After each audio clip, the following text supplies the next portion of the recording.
Hello and welcome everybody to another Accessibility Talks, a monthly virtual meetup where we chat about digital accessibility, inclusivity, and usability. Each month we invite a speaker to present a topic, and afterwards we invite the community to ask questions and get spiffy answers and participate in the discussion. I am your host today. I am Mark Casillas. I live in Albuquerque, New Mexico, and I work at Canopy Studios. Before we start the thing, I want to take a moment to say that we have a live transcript, and if you use a little QR code on your screen there, you can actually follow along with the live transcripts, or you can go to bit.ly Ali Talks transcripts. That's A11Y Talks dash transcript. There's also a link in the chat, I believe, that will be coming in there, and you can also enable the YouTube closed captions if that is a thing that works better for you. I also want to take a moment to remind everybody that our group seeks to provide a friendly and safe environment. We require all participants to adhere to our Accessibility Talks Code of Conduct. This includes speakers, hosts, and those watching on YouTube, and the folks commenting in social networks. This applies to all community interactions and events, verbal questions, and chat in the text channels. Code of conduct can be found on our website at alitalks.com. Once again, that's A11talks.com, A11ytalks.com. All participants should be able to engage in productive dialogue and should share and learn with each other in an atmosphere of mutual respect. We want to also take a moment to give a shout out to our Ali Club members, Carrie Fisher, Simo, Rajab, Andrew, Alice, Alyssa, April Slides, and Steve Woodson. If you want to become a Ali Club member, these are monthly financial contributions which we help use for our live transcript and all sorts of other things. If you're going to be participating, we love questions. So if you have any questions, you can do it in the YouTube chat. And as we gather them, we will bring them up at the end of the thing. Or if you want to chat via the social medias, we have Ali Talks using the hashtag Ali Talks on Mastodon or Twitter or whatever it's called this week.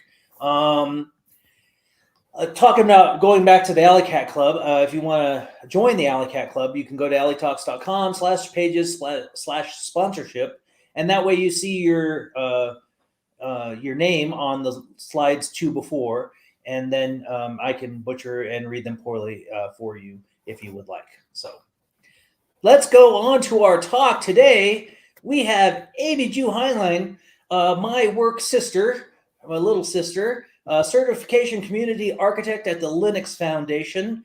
There are all so many fun facts I could talk about Amy June.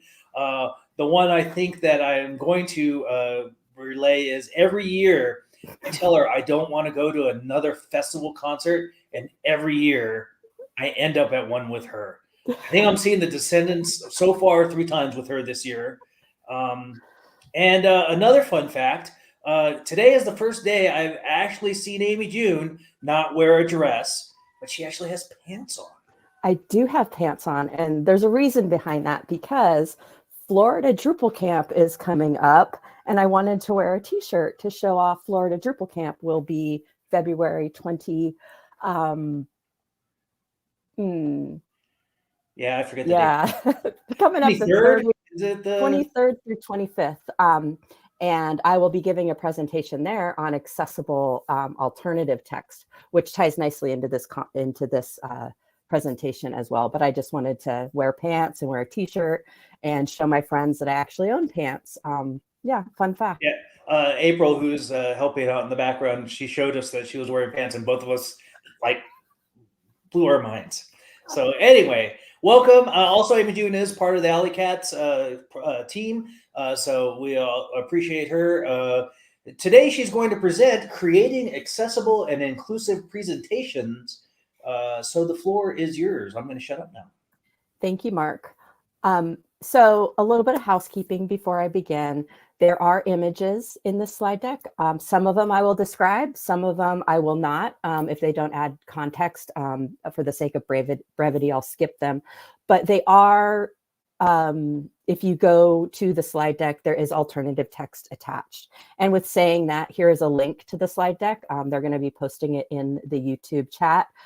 It's a bit.ly link, A11Y hyphen prezo hyphen A11Y talks. And then there's a really easy QR code there. We do have live captioning, and that link is in the window. But part of sharing an accessible slide deck is you're able to enable captions in Google. So I just want to kind of do that real quick, but then I'll turn them off because we already have captions. So I have some directions on the screen. It's pretty straightforward. If I go into the slide deck and hover here over this 3 dots at the bottom and go over here, I can go to captions. And what I like to do is I like to put text size large. And I like to put the text size at the captions at the top. And I'm just going to toggle it on for a minute so you can see that they aren't perfect. They're what Merrill Evans calls craptions. They fall off the screen. There's only one line, but perhaps that's the only thing that you have available for presenting. The reason I put them on the top is because when it's recorded, now they're no longer closed captions, but they're open captions. So they're burned into the recording. And I put them on the top. That way, when we enable closed captionings in Google or in YouTube, it doesn't cover up the captions that are burnt in. So saying that, I'm going to turn them off because it might be distracting, and we have other ways of doing it. But that's one real accessible way to start sharing your slides. And also, I want to mention that this isn't only a presentation about accessible presentations. You can take this into meetings with you. You know, we're all on Zoom, we're all on Meetup, and at the end of the conversation, I'll kind of go into how we can have more inclusive meetings with our slide decks as well. Mark introduced me. My name is Amy June. I work at the Linux Foundation as their certification community architect. I help build exams. I'm a Drupal core mentor. I help people learn how to contribute to Drupal. And then I help lead this group of folks, Ally Talks. And then as far as social media goes, I'm on LinkedIn and Mastodon under Volkswagen Chick. I don't want to assume anyone's level of knowledge around accessibility. So I just want to give a brief overview, just a couple of terms and definitions. 15% of the world's population live with a disability. That's a lot of people if you think about it. That includes people that you know, it's people who are now presenting, people watching this presentation. And remember, as we get older, everyone becomes more disabled with time. There are temporary disabilities like recovering from LASIK and the screen needs to be dimmed. There are situational disabilities like your mouse ran out of batteries or you can't find the USB plug for it. Or maybe you're using your smartphone or your tablet in the bright sun. And of course, there's the permanent disabilities. These are disabilities that people live with, you know, all of the time, 24/7. And a new one I've come across in the last year that I like to highlight is episodic disabilities. These are lifelong conditions, things like cancer or HIV or Lyme disease, where some days are just better than others. People living with episodic disabilities, they experience periods of fluctuating good health and bad health, and their needs are not consistent. When we talk about inclusion with accessibility, it's not about giving special privileges to people. It's making sure that those barriers are removed. And I'm a big advocate of removing that word special because I feel it's troublesome. These are basic human rights, and there's nothing special about accessibility and inclusion. You might hear the acronym WCAG, that stands for the Web Content Accessibility Guidelines. This is really just a baseline for people that need a set of guidelines to normalize how we measure accessibility internationally. They're developed, you know, with that idea of having a single shared standard for web accessibility. And it can be for governments, it can be for individuals, and it can be for organizations. And then throughout the world, many countries reference these guidelines when establishing their own criteria. FOUR, it's a acronym for 4 high-level principles that describe functional accessibility. We have perceivability. It means that the user can identify content by means of the senses. Operable means that we can successfully use the controls, the buttons, the navigation, and all the interactive elements we need to engage with our digital assets. Understandable, this one's important and often overlooked. Your users and your content consumers should be able to comprehend the content and should be able to learn and remember how to use the interface from page to page. And then robust, users should be able to really pick and choose the technology that they use to interact with your digital assets. This could be multimedia, documents, websites, and other informational formats. So just to simplify it and have some kind of cool pictures, those 4 broad parameters, we want to accommodate visual needs. So we want to make sure that things are easy to see. The CDC reports that 12 million people 40 years and older in the United States alone have vision impairment. That includes 1 million who are completely blind. And then remember those situational disabilities like the cracked cell screens or the glare. We want to make sure that we accommodate auditory needs. This helps people who are in noisy environments as well as our deaf and hard of hearing friends. This can be captions, it can be ASL interpreter, it could be transcripts, making sure that cameras are on so people can use lip reading for more context. Motor needs, we want to make sure that people can interact with our products and services. This could be someone who lives with a palsy from Parkinson's, or maybe they're paraplegic, and or the situational disability where a woman might be on a bus holding a baby and just doesn't have access to one of her hands. And then the last one is making sure that we understand and accommodate those cognitive needs. And that means people who are distracted, people who have a difficult time focusing, it could be people who are depressed. Okay, so now let's move out of definitions and terms and talk about accessible presentations, because that's why we're here. The first concept I want to talk about is layout of our slide decks. We want to be sure when we create our slides, we do it for the right size screen. Try to find out in advance what aspect ratio the projector will have or what digital platform people are using. You want to make sure that your content stays away from the edges of the screen to be safe, keeping key information out of those areas. And remember to save room for captions. We don't want the captions to cover any content. And I have a section on this later. And when we talk about slide layout, we want to stick to a theme. Give your slides a theme. It could be that you illustrate all your points with lowcats, or that you use all the same type of background and typography. Whatever it is, having a visually unified deck makes a huge difference. Many speakers end up with a look to their slides that they stick with from presentation to presentation, kind of that personal branding, or maybe they have to use their organizational branding. And this is great, and it makes their talk stand out, and it feels like more of a cohesive set. It may not be the route you want to go, but it's something to consider because it makes it less jarring for people when you change slides, when there's not, 100 different slide layouts that they have to look at. So this is a picture of the slide templates that you can choose from in Google Slides. You can see that they offer some cover slides. They're all the same kind of color scheme, but they've got a little bit different things to make them visually attractive. Using page numbers. A page number allows users to kind of remember and coordinate where they are in the presentation.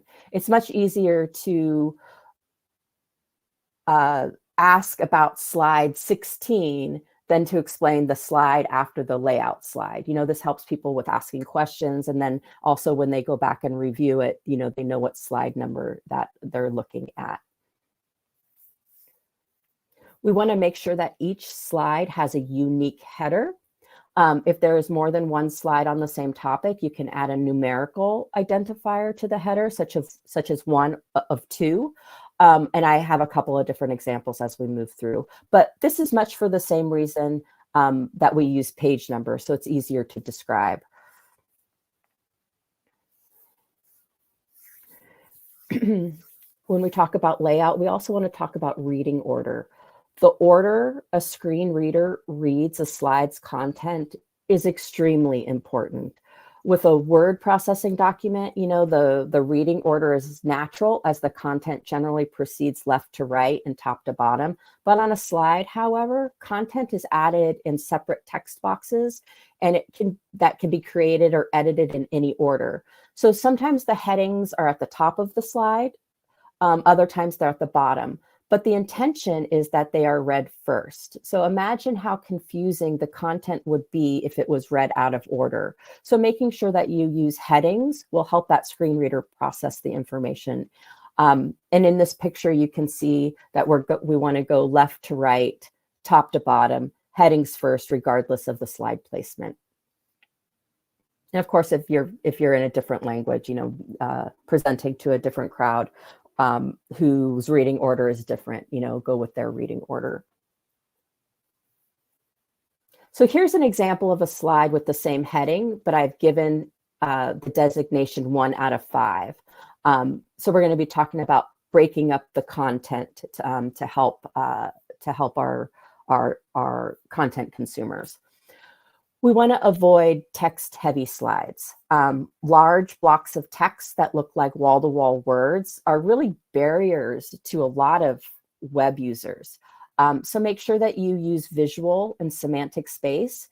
Space is a really cool and important visual design tool that helps us identify groups of related content, and it delineates unrelated content. You know, non-visual users benefit from space that is created by using semantic markup as well. And it also gives your eyes a point of entry. You can see that this is a picture of a novel where the text is just one huge wall and not broken up. So here we have that example of creating that unique header and breaking up the content, 2 of 5. Do make sure that you use headings. Headings make up the structure of our web content. They improve readability. They help users instantly know what the content is about, and it even helps with search engine optimization, SEO. Headings also give folks that exit and entry point that I'm talking about. So if they look away from the content, it gives them a place to visually come in. And this is a picture of how to set up headings. Remember when we were in school and we set up outlines, it's very much like that. Remember, we don't use headings for decoration. Headings are for semantics and for layout. We also could try using bullet points to break up our content. If you're working with a list, break that list up into bullet points. This makes it easier for people to scan and read. And it's also a way to break up that text to make it more visually appealing. For people using assistive technology, breaking up the content into a numbered or bulleted list will help assistive technology users to navigate and understand the items in the list as well. And this is a picture of one of the bullet libraries in Google Slides. You can see that you can be fancy. When assistive technology reads it, it doesn't read it as a clover leaf. It doesn't read it as a check mark. It just reads it as a bulleted list. Numbering your list also makes it more readable. Your audience can scan to ensure that they've read every tip you're offering in your post. Numbering headings isn't just for list posts, those. It could be helpful when you're writing a how-to post. It can ensure that readers can be sure that they haven't accidentally scrolled past a step. So in this picture, you can see, the numbered list is 1, 2, 3, 4. And if I go back to that bulleted list, it's designated with bullets. That's an unordered list, whereas the 1, 2, 3, 4 is an ordered list. We want to avoid center justification when we have text in our slides. We want to keep it to the right or we want to keep it to the left for readability. Something short like a title, you can have an exception, but if you have a bunch of content, make sure that you avoid that center justification. When it's on the left and it's on the right, aligned, text is easier to read than centered text for paragraphs. This is because when you center your text, the starting place of each line changes, and this forces your content consumers to work harder to find where each line begins to continue reading. And without that straight left edge, there's no consistent place where users can move their eyes when they complete each line. So avoid center justification for larger pieces of text. We also don't want to write out what you are going to say. This can be a flexible rule for useful, important quotes. Nobody likes someone reading lines from a slide. That's where that bulleted list or breaking up your content comes in. It's a little boring when we are listening to the speaker read exactly what's on the slide deck. Moving into typography. I have a few slides on typography. We want to limit the use of multiple fonts. We want to be consistent. It can be distracting for our consumers to switch between different fonts. This is an image of New York written in many different fonts, just as an example of different fonts. In the next slide, we talk about having easily readable fonts. And I'm going to go back to that other one. Not every font is accessible. Most of these New York fonts are pretty accessible, but when you get too curlicue or too fancy, sometimes we lose what the letters are. As you can see with this font, we want to take care. We don't want to use a fancy font that's cute but unreadable. You know, select those basic, simple, easily readable fonts. In this image, the fonts are made up of people, and I think it says tacky fonts that are, it's a section of the thing, but that's really hard to read. So do your consumers a favor and make sure that it's readable. And then the third thing on typography is we want to avoid really small font sizes on our slide decks. When modern browsers, we also want to make sure that we use M's or REMs when we talk about font sizes, because when modern browsers, people are zooming in and out to see the content. Browsers can smoothly zoom pixel-based layouts. Sizing type and relative units ensures that the entire layout can be scaled up and down by simply updating the font size in the body element. Design should allow typography to be magnified up to 200% without clipping or distorting the content. A good rule for slide content text is between 20 to 28 points, and for headers, aim for 36 or 44 points. And don't rely on the appearance of the font, meaning the color, the shape, the font variation, the placement, to convey any meaning. So in this image, you can see that my font size is like 4, and people in the front of the room will not be able to see that this says sponsored contributions. And definitely people in the back of the room can't read that font size. So think about the size of your room, think about what kind of monitor people might be using, and avoid those small font choices. Some more things to think about: acronyms, abbreviations, numeronyms. An acronym is a word or a name consisting of parts of the full name's words. We can't make assumptions that folks know the specific acronym you're talking about. I like to use the acronym Black Lives Matter as an example. To my grandpa, BLM means Bureau of Land Management, but for us, it means Black Lives Matter. So when you do have an acronym, make sure that you define it first. Abbreviations is a shortened form of a word or phrase. Not everyone knows etc. Our market is global. So think about English as a second language and people might be confused. So introduce those acronyms first. And numeronyms. These are using the first and last letter of the word. We use this for accessibility, where we use the A and the Y, and we put the 1 in the middle, or 11 in the middle to represent the missing letters, A, 11, Y. But again, make sure that everyone spells it out. In tech, often we use I-18N for internationalization. So just give that key ahead of time so people understand what your acronyms are. So more considerations, and this is another way that we can do the same slide heading, but have it in a little different way. The first one, I say more typography considerations, but with this next one, I use the word continued. So this is kind of random little information to help with inclusivity and accessibility. All caps, when we use all caps, this decreases the readability as now the word has no shape. It's just one rectangle. So we want to try to avoid using all caps when possible.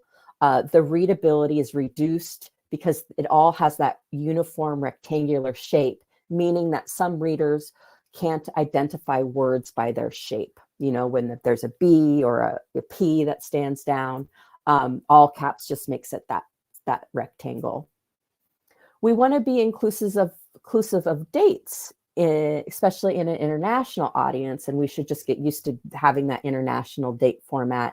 When we have the month, day, and year separated by a hyphen or backstroke, it can be confusing as Americans use month, day, year, where every other place uses day, month, year. So I suggest using the day, spell out the month, and then put the year. You can see that I do the 3rd of March, 2023 on here versus the 3/3/23, because that can mean two different things depending on your audience.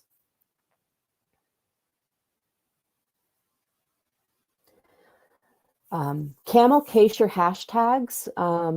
Screen readers cannot identify individual words in a hashtag without a camel case. My name is Amy June, A-M-Y capital J-U-N-E. If I don't put a capital J, a screen reader will say Amajune. So that's not quite my name, but you can see where that can translate funny on some of these. And sometimes having all lowercase just muddles the meaning too. Things can not, your intentions might not be there. I have one example up here of where without any capital letters, the hashtag looks like Amazon shit car show. And we're talking about Top Gear here. But if I camel case the letters, it's Amazon's hit car show. So two very different meanings. And I don't have this on the slide, but numbers take into account folks who have dyscalculia. It's estimated that between 3 and 6% of the population have some form of dyscalculia. It is marked by difficulties with counting, number visualization, simple math, and the accurate interpretation of the numbers that they see on the screen. It can happen when they're reading, copying, writing, reasoning, speaking, and recalling. So spell out 1 through 10 in most instances. There's exceptions. I use the number 3 in my slide format, but be aware of how you present your numbers. Use of color.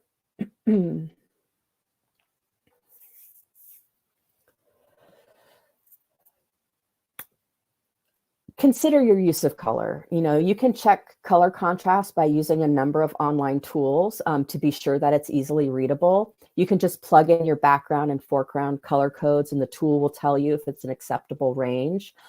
And remember, relying on color alone to communicate information causes barriers to access for many readers. Folks who are colorblind or maybe have low vision may not be able to perceive some color differences, and screen readers don't always announce a color to non-sighted readers. So if you have a button that's just red with no words, same shape button in green with no words, Some people won't be able to distinguish what those two buttons mean. You know, visual people who use their vision will often know that, you know, red means stop and green means go. But when you can't differentiate between those, you have no idea what button to push. So don't use color alone. Make sure you have a label, make sure you have a different shape, so people are aware of what's going on. So I have an image here of different color contrasts. You can see in the green area, there's dark green with dark blue, and it's really hard to see. But then we've got, you know, that yellow with the dark black, which is easier to see. So again, there are tools to help you navigate the color contrast. Images. We love images in our slide deck. They help reinforce our content. It keeps people visually interested, but there's a lot to say about images. We want to, and I've been doing this as we go along for images that are important, we want to describe images and videos out loud for folks who might not visually see them, especially if the images add value or meaning or provide that additional context. How much do you describe the image? That's up to you. The same image can mean different things depending on where it's being used as well. This could be a herd of zebras, or it could be a herd of zebras drinking the last water of the season. So depending on what kind of context and emotion you want to elicit, your alternative text might change. Complex images. When we're in meetings and we're presenting in tech events, we often use complex images, but we want to avoid presenting images of complex charts or tables. We want to make our graphics as simple as possible. No one wants to read a complicated graphic when there are only a few important facts about it. Save the complicated graphic for the written paper. You can see here that this is an image of two graphs and some percentages and stuff like that. But maybe the only content I'm trying to come across is that bounce rate, the 57.1%. So there's too much information. People don't know what to look at. So make sure that you, if it only has a few important facts, that you relay that information versus all of it. In Google Slides and most slides, you can right click when you're building the deck. You can right click on the image and add alternative text.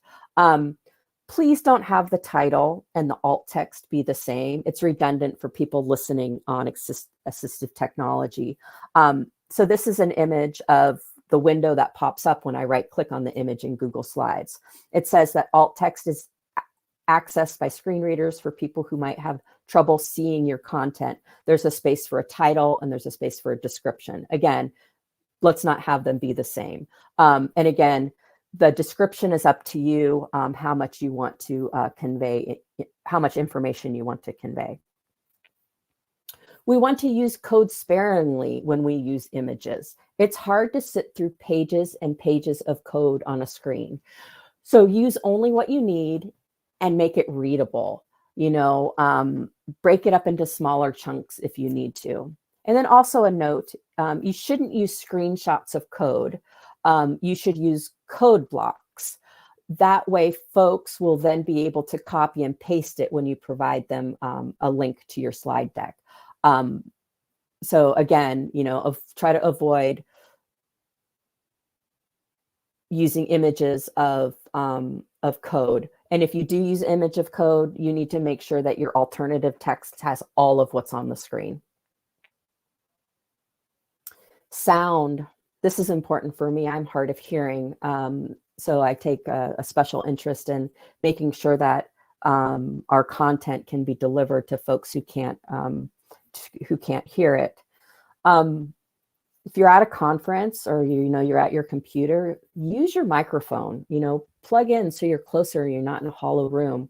When you're in a conference in person, when you ask questions, you know, when you first start and you're using the microphone, ask the question, "Can you hear me in the back?" And then when people ask questions, repeat the questions into the microphone. So the people in the room who can't hear them will hear the question, but also it will be picked up in the video for when people watch it later. And this is an image of a German Shepherd singing into a microphone. It's sort of cute. Audio alternatives. Remember that parameter that we talked about? We want to make sure it's easy to hear, so we address auditory needs. We want to make transcripts and captions available. Some venues provide live captioning and ASL interpreters. I did show you that Google Slide now has live captioning. We do want to, and I iterate this a lot because it's important.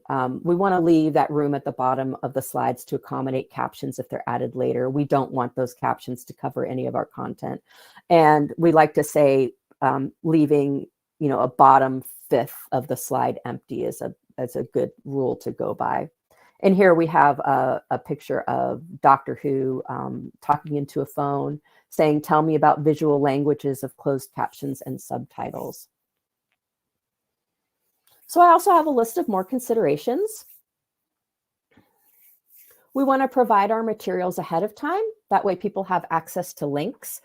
This slide deck isn't very link heavy, but say you're giving some pragmatic information about different things and you have some links. If people have that slide deck in front of them, they can follow along with the links as they go. It can also help formulate questions ahead of time. This is a brick wall with a paper airplane representing send. But it is really nice to share that slide deck ahead of time. That way people can look at it, see if they have any questions, and then give them an idea of what's coming up next. When we talk about sharing those slide decks because of links, we want to make sure that our links are not indicated by color alone. If links are not underlined, they need to have some sort of visual designator. And I should have a picture with an example of this, but I don't. Have descriptive links and underline them. I'll go back to those days where links were underlined. It just makes it easier. When we have a link that's identified by color alone, people who may have blurry vision or maybe can't identify some colors from another, they won't know that that's a link. So doing a simple thing like bolding it or making it a different font or highlighting it, and that way it's visually different from the rest of the text around it. Transitions and animations and slides. Some people really like these a lot, but I want to address visually induced motion sickness, or sometimes we call it VIMS. We do want to avoid those rapid slide transitions, those rapid flashing lights, those animations, those animated backgrounds, and parallax effects. They can all be problematic. GIFs also can be a distraction, especially when they're left on a slide and they're playing for any amount of time. And some types of rapid motions and patterns can induce seizures. Fade-ins, fade-in and appear animations are acceptable, but avoid that flashing and flying text. When you're at virtual events, again, describe those images that appear on the screen. Wear your headphones. That way you're not sounding like you're in a cave. Have the camera on. This helps folks who might need to read lips to reinforce the content. Avoid those virtual backgrounds and provide alternative text. Now, with saying that, I want to talk about content delivery platforms when we are presenting virtually. These are things like Hopin or Zoom or Jitsi, anything like that. I'm just going to pick on a couple that I've worked with in the last few years, but all of them have some kind of issue with delivering content accessibly. So first we have our content delivery, and I'll use Meets because this is what I use for some of my team meetings. Here is the logo for Google Meet. Here is all of our faces on Google Meet. We're in a meeting. You can see some of us have our screen on. We've got some controls at the bottom. We're just meeting and chatting. We're not presenting anything yet. But then I need captions. So what happens when I turn on captions? Well, when I turn on captions, the captions push up everyone's face, and the captions stay on the screen momentarily, but they're doable. So let's just go back to where we had our faces. See how I can see everyone's face? I'm just on my laptop. I'm not on an external monitor. I can lip read. I can see context. But, you know, as those captions grow, it pushes everyone's faces smaller, and I no longer can see their faces as well. And here's a screenshot of a web platform I use. They created a video where the content is obscured by captions. So we can see that, you know, someone is presenting a slide deck, and now the captions are covering up that last set of content. So I'm missing out on some content that's up on the screen. So that's why we, you know, have that fifth of the screen, or the fifth of our slide empty to accommodate the captions. But, you know, it's a meeting, you know, we're going back to that, you know, Google Meet, and someone wants to share their screen. So look what happens now. Someone's sharing their screen, everyone's pictures are really small, and those captions are really pushing up that slide content. So it's super hard on my 13-inch laptop to see any of the content on that slide. It's super hard for me to see Lauren and what she's saying, because I need that lip reading for context, because we're just using AI for the captions. You know, imagine if you're on something smaller, if you're on your phone, or if you're on a small iPad. And here's Zoom with captions. Zoom, you know, has the captions in a box, and it's movable, but it's never completely out of the way. No matter where you move it, it obscures content. It obscures content on the presentation, or it will cover up people's faces. And again, for context, for lip reading, or maybe the ASL, you're constantly having to move that caption window around. Here's the picture of when I shoved the content or the captions up on the faces. You know, you never know who's going to talk, so it's a constant like whack-a-mole where you're going to place that box of captions. And now people are chatting in the chat box. So I have to open up the chat box, and now some faces fall off the screen completely and don't show up, and lip reading is out of the question. So here we have that scenario where we have someone sharing a screen. I have people talking, I have my captions on, and people are chatting. So the real estate gets really valuable in these.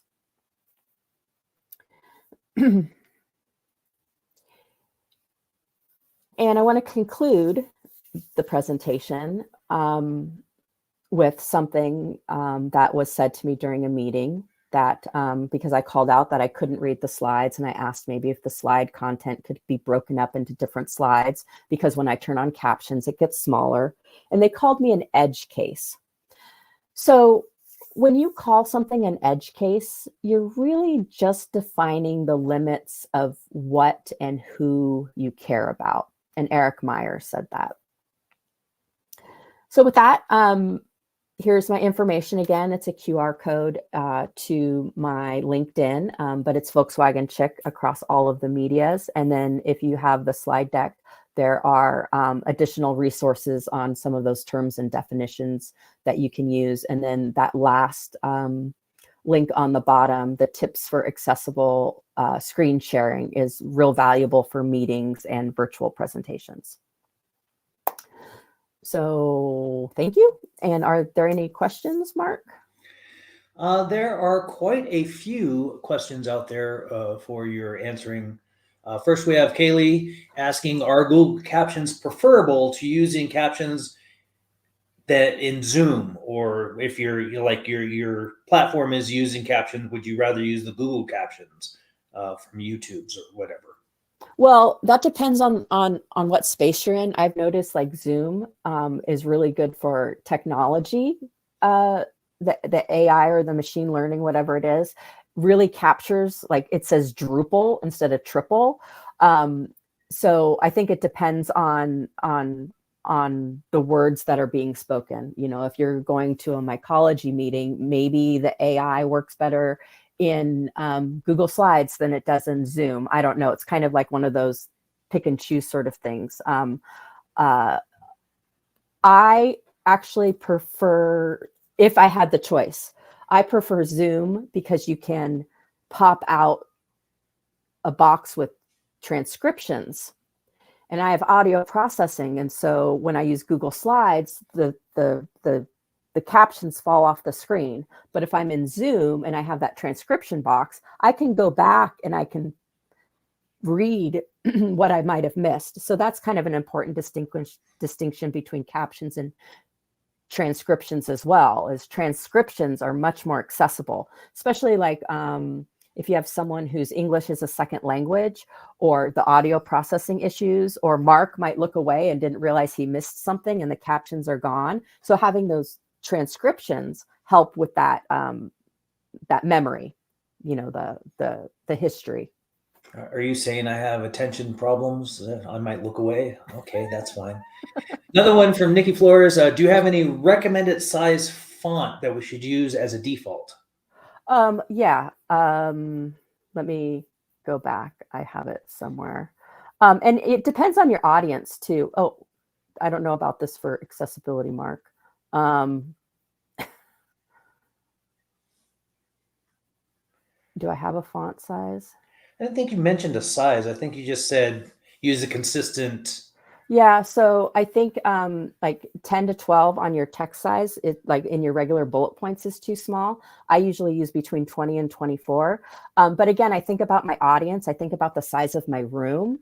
I would much rather have less on a slide and have people be able to see it in the back, especially if I'm giving an accessibility presentation. There's nothing like giving an accessibility presentation and not having your font size big enough. If it means you know, having a smaller image, you know, I'm increasing that font size. But if I'm delivering to the Bridge Club where everyone's 80 years old, my font size is going to be much bigger than it would be to another audience. And then, like I said, just remember the size of the room. Ask what size of the room you're going to be in. Ask what platform it's going to be delivered in. But make sure that your headings are bigger. That way people know that they're headings. And then yeah, kind of stick with that, you know, 24 to 36, and then something like, you know, anywhere from 12 to 18 for the filler stuff. Yeah, that's a good point. I don't know how to say frog legs fried. How would you allow the size of the font to be resized during your presentation? Is that something that you do, or? No, that's more for the people consuming it. So when I am watching a presentation, I want to increase the size of, you know, on my computer, I hit the, you know, Command ++ to make the size bigger.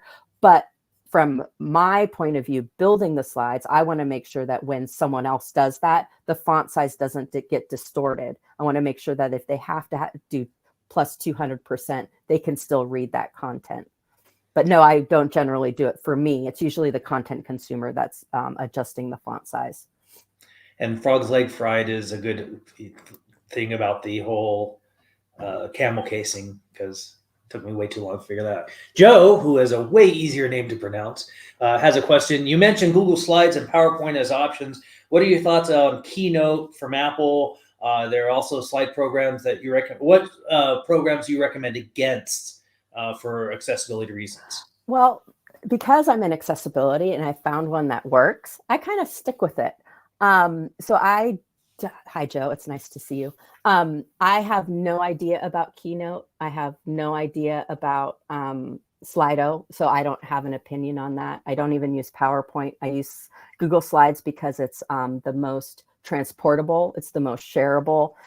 People can download it and not lose a lot of the things. Some of those more proprietary softwares, when people download the presentations, the PDFs don't come across, the fonts don't come across, that kind of thing. So I try to make it, you know, more accessible as far as like just being able to share the content. And my thought on Keynote is it's very good, but it's hard to share. Mm-hmm. Like what's that? SlideShare. You know, you upload it to SlideShare and it completely changes the presentation. So it's better to use something like this where it's, you know, the fonts meant to share. Yeah, the fonts are all pretty universal, yeah. Thanks for the question, Joe. Once again from Froggle Fried, are blurred backgrounds fine for accessibility? Yes, they are fine because sometimes it can be distracting what's in the background. Um, as long as the person's face and their mouth is not distorted, in that way the person who needs those visual facial cues can still do that. But sometimes if you have a lot of stuff in the background, it's better to have it blurred because it's not as distracting. Yeah, I mean, the chaos that is my background. I actually, while we were prepping for this talk, April and Amy June's screens were not, and mine were blurred. And I'm like, now I feel bad. But then everybody said once they saw what was in the background, they're like, go ahead and blur it, Mark. It's fine.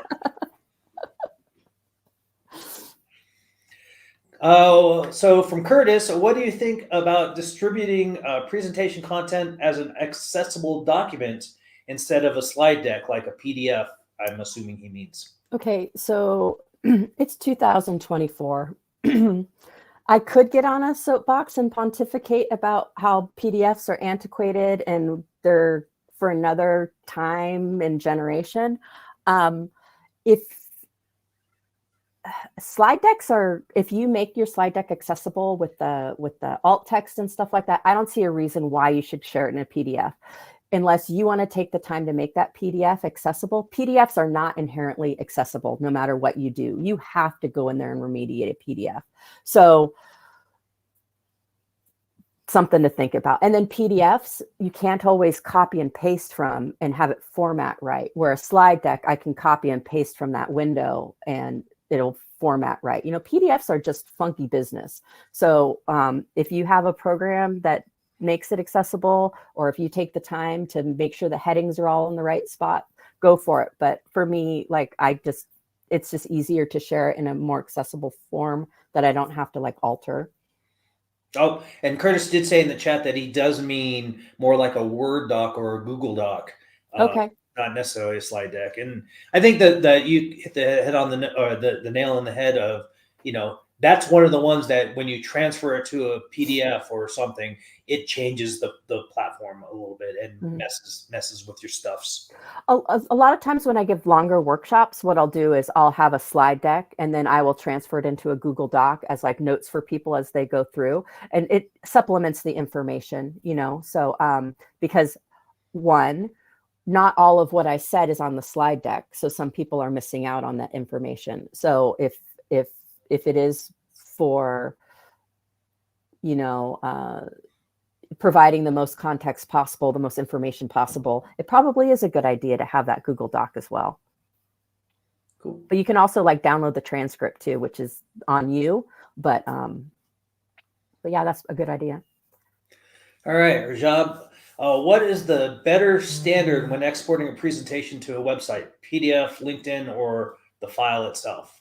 I think we kind of covered that, but I see a lot. We work in the Drupal space mostly.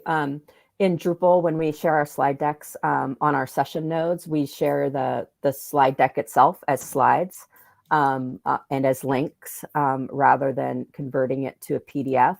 I do sometimes take the time to make my stuff into a PDF and share on LinkedIn, but it is a cumbersome process and I don't always do that.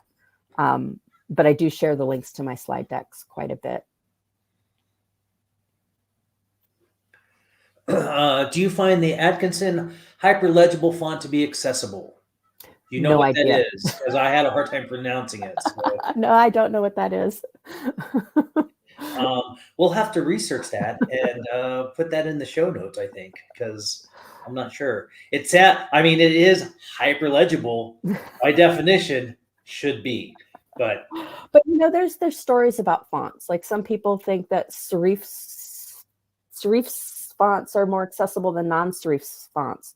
There's kind of two schools of thoughts, and the dyslexic fonts are not necessarily accessible, but some people really think they are. So yeah, there's a lot of variations on how people feel about fonts.